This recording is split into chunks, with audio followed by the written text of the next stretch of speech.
Hi, friends. I'm so glad you're here joining us for our first ever digital artist talk. For those of you who don't know me, my name is Leah Rosenthal. I'm the artistic director at La Jolla Music Society, and I'm joined remotely by our beloved music director, pianist extraordinaire, and just all around amazing person, Inon Barnatan. Good to Hello. see you. Thanks. So I think people can see that this is my working office. I've been relegated to our backyard. I have a 11-month-old and a 4-year-old who have taken over the house. And my husband is currently watching them, which is a pretty common thing right now during all of this craziness. But I see you are somewhere a little more tranquil and beautiful. Yes, I'm in exactly where I would want to be right now. I'm on stage at Conrad, of course. Yeah, I've been in La Jolla now for over a month.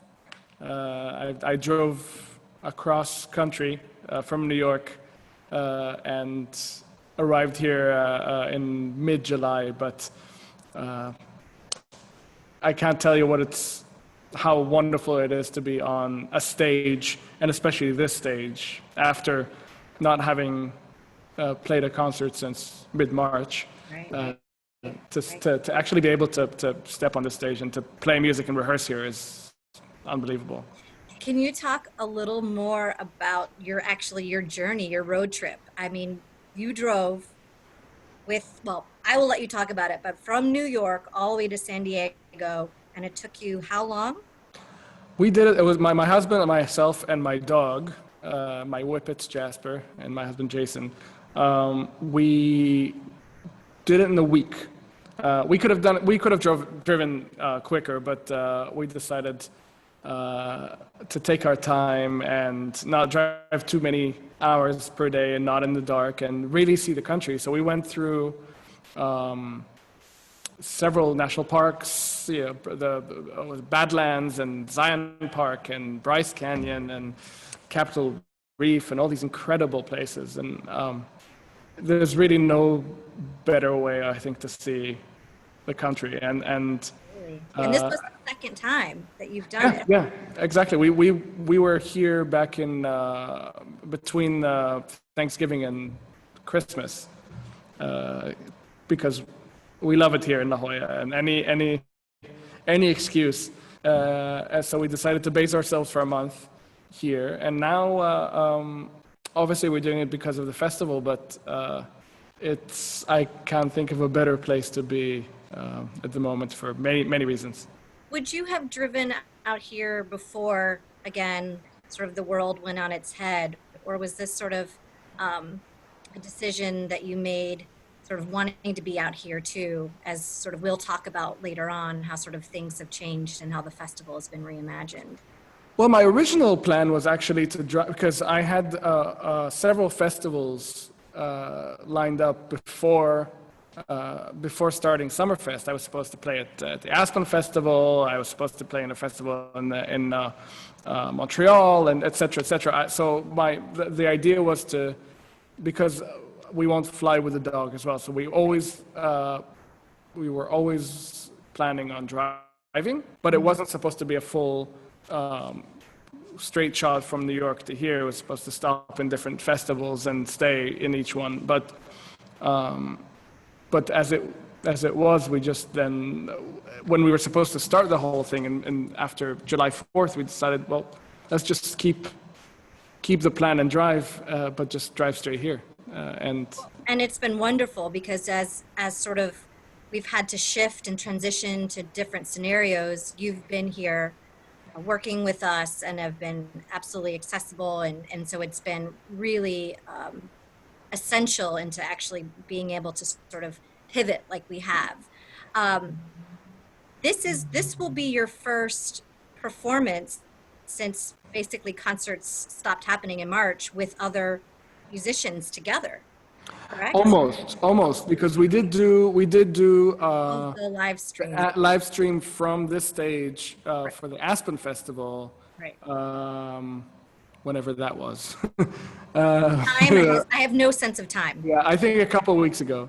Yeah. Because Aspen as you know, is one of the festivals, like us, they transitioned to an online festival because they couldn't have any audience in the hall, but they, unlike us, couldn't do, and like many other presenters, couldn't do concerts in their own hall, and so they had to rely on people filming their concerts from somewhere else. So we partnered with them here in La Jolla, as you know, and allowed them to stream their concerts from here, from our hall, and boy, were they jealous. I mean it in the best possible way, meaning it was great for a lot of people to see what a gem of a hall we have here, and how lucky we are to also have these streaming capabilities and to be able to do it on such a high level. Absolutely. So let's dive in a little bit about into sort of the programming process for this summer. If you could talk a little bit about the decision to postpone SummerFest 2020 in its entirety, with the theme of self and sound, to 2021, and then your sort of decision-making process into then how you reimagine and recreated this shorter festival that will be consumed digitally. Yeah, when it became clear that this isn't going away, this crisis isn't going away as we maybe foolishly hoped back in April,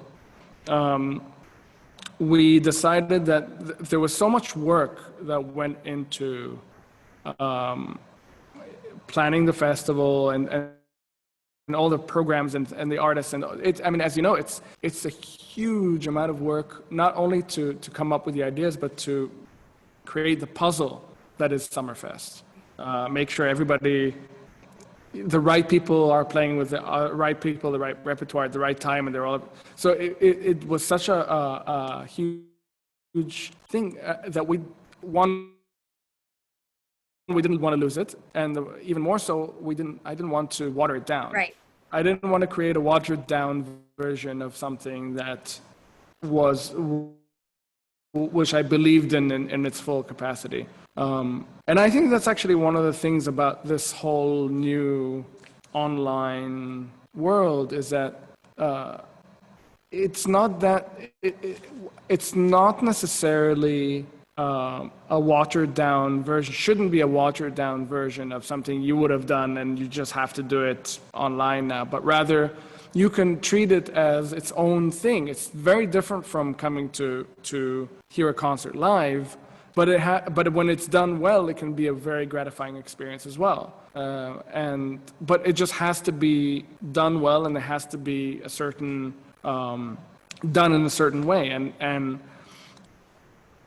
it became clear that in order to keep everybody safe and still have a meaningful festival, that we could embrace the idea of intimacy, because there is something very intimate about the connection, and we saw that as soon as the crisis started unfolding and people started playing from their living rooms, there was a certain intimacy there that you couldn't get in a concert hall. It was a different experience. Well, it humanized the musicians too. We are very spoiled when we already work behind the scenes and we get to know you all as people, and it allowed the audience to sort of see the bookcase in there or to see something on the floor in their living room, and then it was almost more incredible to see that they're just like us, yet these musicians have this extraordinary gift,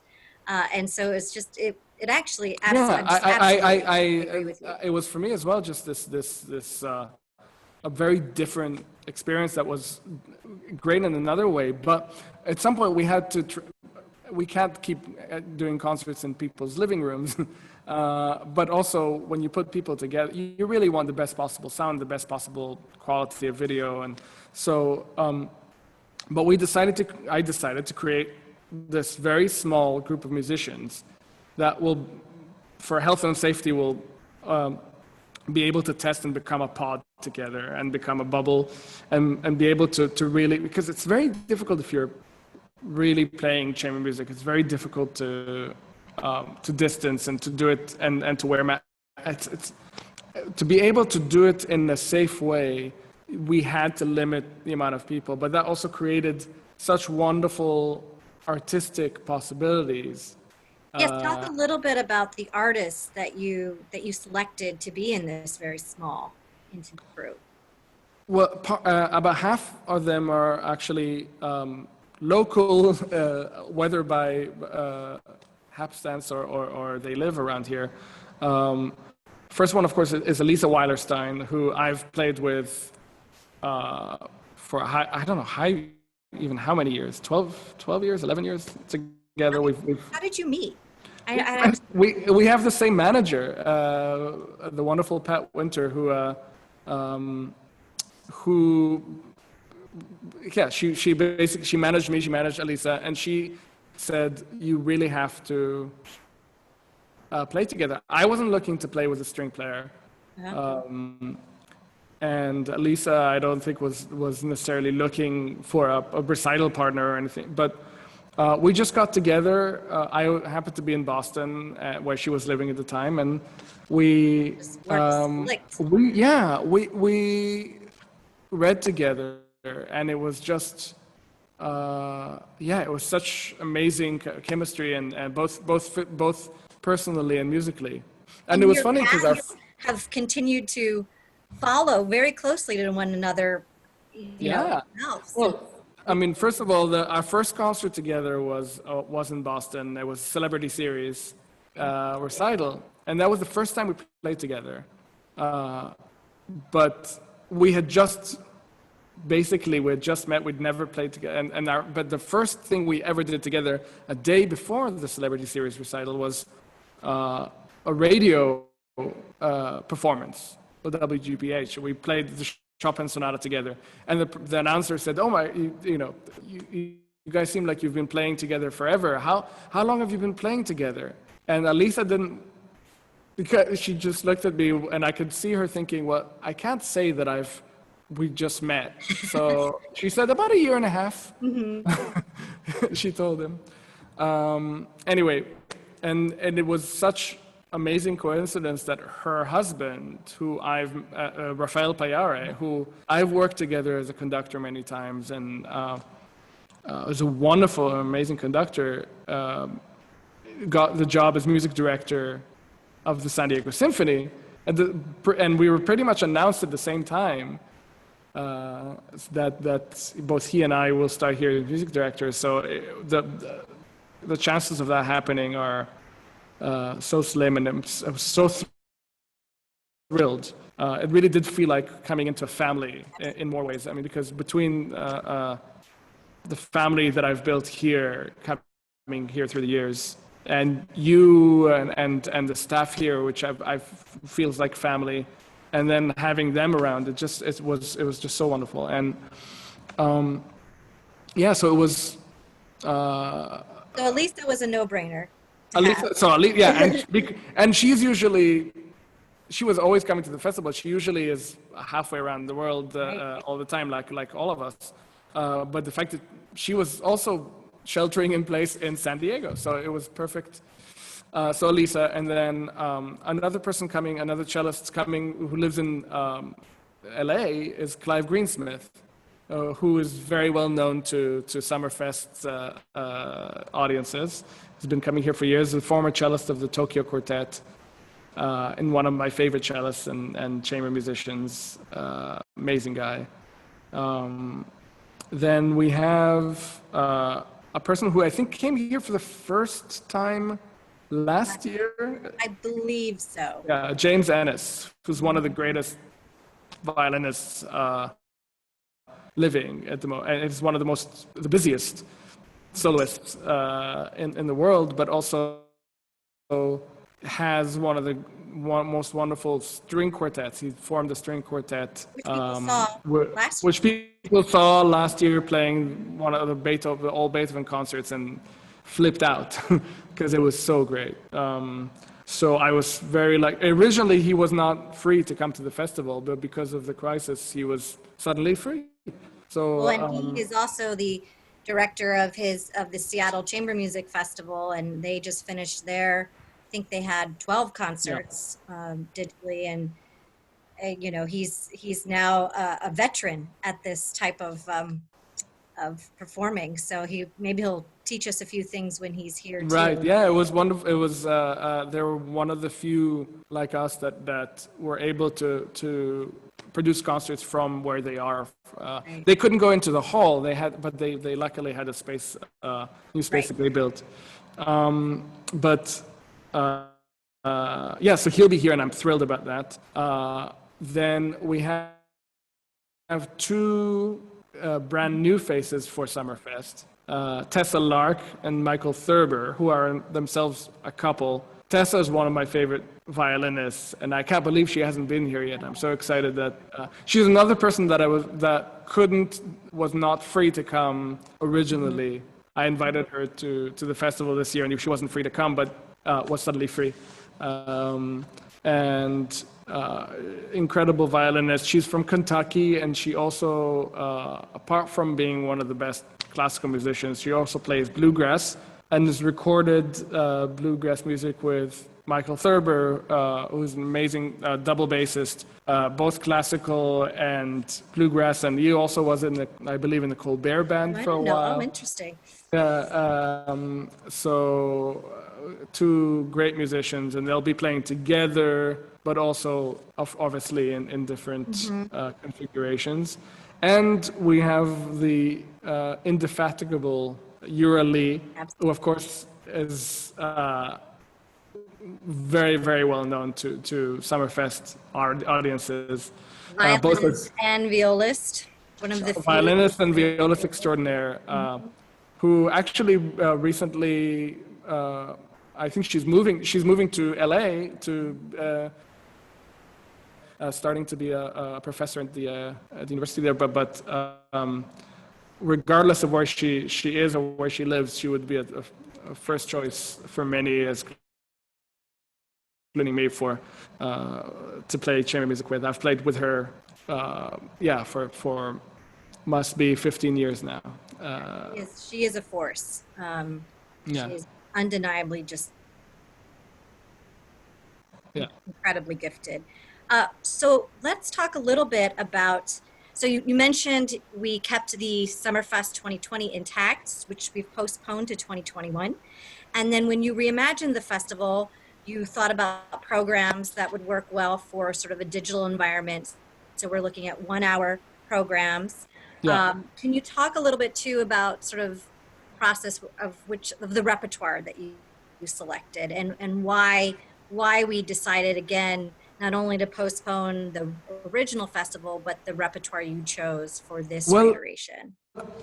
I think one of the things that I noticed that we all turned to as soon as this crisis hit, we turned to the music that we love most. There was such comfort in hearing some of the things that are that we know very well, but love deeply, and kind of going back to them. So a lot of the music in the festival, first of all the music is some, it's favorites collection, it's playlist of favorites, but Food for the soul. Sorry? Yeah, it's absolute food to the soul. But you know what I also realized, and I didn't even realize it when I was thinking about those pieces. I chose pieces that I really thought would work together, but also would be things that people absolutely know and love, but also some things that would be a little less known to them, but still, for me, are absolute staples. But I didn't realize that actually even the things that are I chose things that were not necessarily, I didn't even realize how many of them have not been performed here. Right. Yeah, for example, there's the Beethoven Trio, which has never been performed here, because it's a Beethoven's own arrangement right. of his symphony. There's one of my favorite violin sonatas of all times, the Fauré violin sonata, has never been performed at SummerFest.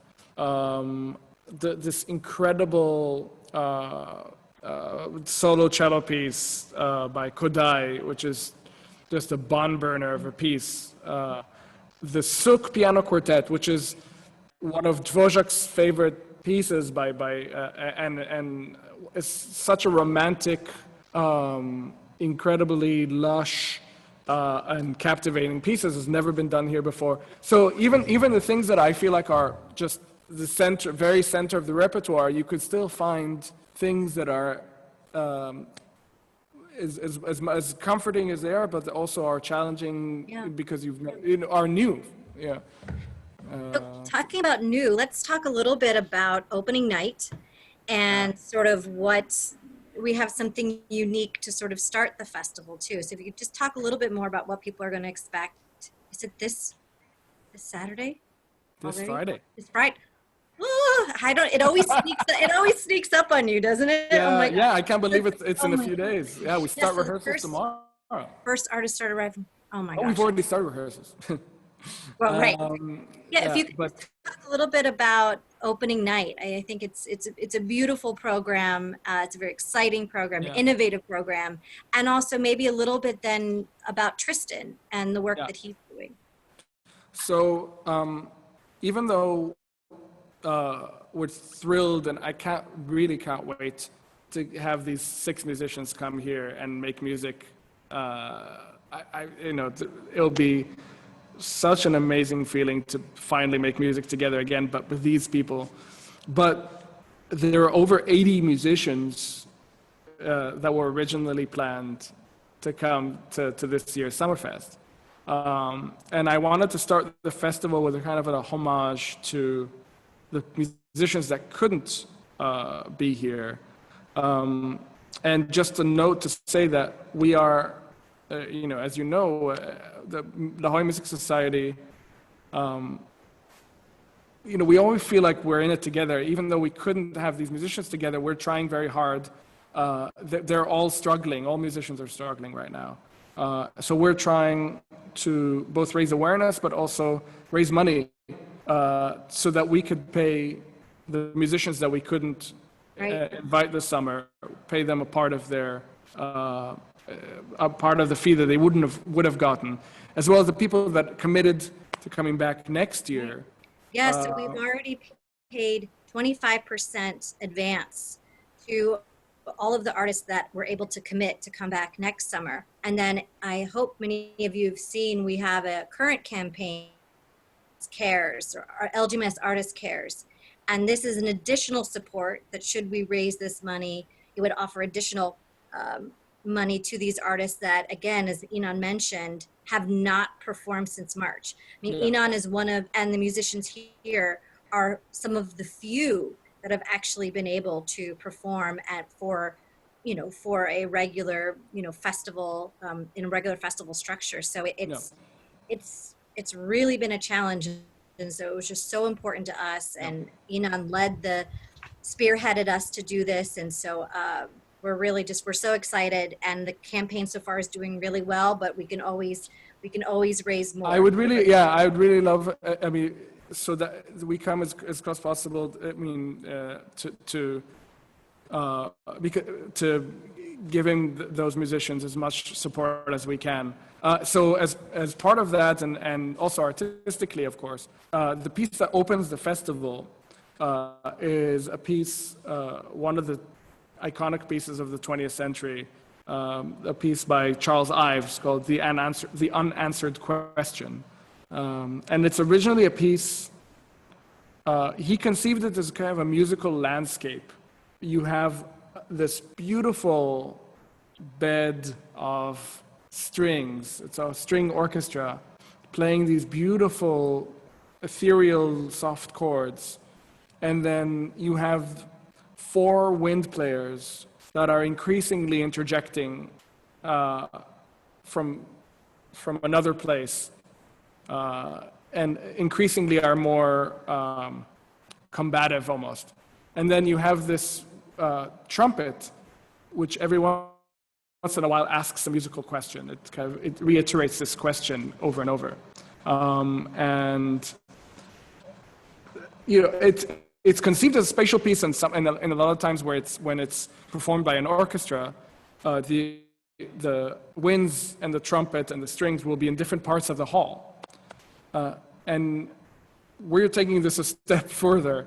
So we're going to have a group of 27 musicians that would have been here at the festival play from their homes, join the people that are on stage in a performance of, we're basically building an orchestra of SummerFest ghosts or people that really should have been here. And it's only a 4 or 5 minute piece, but I think it's going to be an amazing. It'll be a technical feat. So we'll have 27 musicians that are remote, and then our core artists that are here on stage. And so it'll be quite extraordinary when it comes. Yeah, and absolutely, and hopefully it all comes together. But I'm sure it will, because the person working on it is also the kind of film whiz that's doing our live streams, and that's Tristan Cook, who some people know from last year, from his amazing films that he made that were shown in the Synergy series, and we're very, very lucky. He just came to us from the Bravo Festival in Colorado, where he filmed some amazing causes. But to have Tristan here directing and creating this Ives film, but also he built scripts for each of the concerts, each of the pieces that we have, so that the camera work is so specific, and so that we know exactly what shots are done for each moment in the piece. So it really is going to look the best it possibly can. So we're very lucky to have Tristan with us. Absolutely. So we have just a little bit of time left. And so I guess my final question to you is, how do you want people to feel after they've watched one concert, the whole festival? What do you want people to take away from this summer? I think we're all starving for some soul food. I think none of us have been to performers or audiences. We haven't. Our soul has not been fed much. We haven't had live music. We haven't. There have been a lot of beautiful attempts to reach across and to really connect but somehow the idea that this group of musicians after such a long time is getting together, playing music for many of us for the first time with another person, and the unbelievable emotional catharsis that would be, I'm I almost have tears in my eyes just thinking about what it would be like to hear the Schubert quintet or to hear any one of those pieces after this and as a result of all this tension. And I hope and I'm sure that intensity of performance and that intensity of feeling will translate and will be apparent to people at home. I think it will. And I think on behalf of the staff too, there is nobody else we would want to go on this journey with, but you, and you've assembled an incredible roster, some spectacular programs. Thank you. And I like you, it's an emotional time, and I think the audience at home watching will probably be emotional in their living rooms as well, and it's definitely going to translate. So thank you so much for joining me today, and I will see you soon. Yes, thank you, Leah. Good luck to what's going to be an extraordinary summer. So thank you. Thank you very much. I hope everybody can join us, and it's going to be an amazing ride. Yep, absolutely. Thanks, Inon. Thank you. Thank you, everyone at home. We'll see you soon. Bye-bye. Bye-bye.